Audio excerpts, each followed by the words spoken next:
Bunlar akne deyil. Keratozis pilaris, milium, folikulit. Əgər üzünüzdə və ya bədəninizdə bu görüntüləri müşahidə edirsinizsə, biraz dayanın.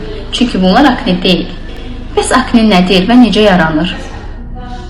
Komedonlar, papulalar, pustulalar və nodullar da aknenin bir parçasıdır. Bəzən bu proses illərlə davam edir, dəridə izlər və ləkələrlə nəticələnir.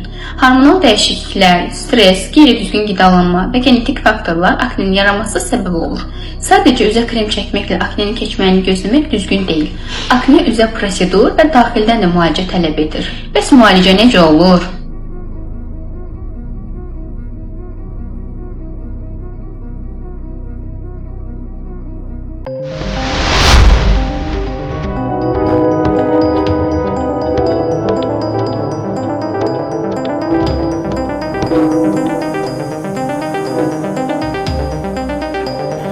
Thank you.